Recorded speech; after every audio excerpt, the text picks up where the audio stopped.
ప్రముఖ ఆధ్యాత్మిక గురువులు చిన్మయానంద మహారాజ్ స్వామీజీ ప్రతిమ బుధవారం సాయంత్రం కోటప్పకొండ చిన్మయారణ్య ఆశ్రమానికి విచ్చేశారు. స్వామీజీ ప్రతిమ రాకతో కోటప్పకొండ ఆధ్యాత్మిక శోభను సంతరించుకుంది.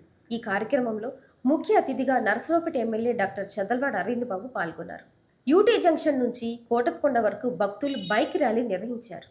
అనంతరం మేధా దక్షిణమూర్తిని దర్శించుకొని కోటప్పకొండ సర్కిల్లోని శివుని విగ్రహం వద్ద నుంచి సుమారు 500 మంది మహిళలు సంప్రదాయ వస్త్రాలతో కోలాటాలతో ఊరేగింపుగా ఆశ్రమానికి చేరుకున్నారు.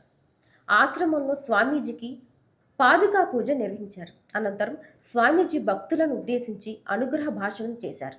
కార్యక్రమానికి విచ్చేసిన భక్తులందరికీ ఆశ్రమంలో భోజన ఏర్పాట్లు చేశారు.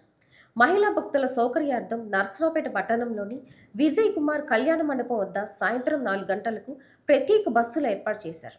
భక్తులు పెద్ద సంఖ్యలో తరలివచ్చి కార్యక్రమాన్ని విజయవంతం చేశారు.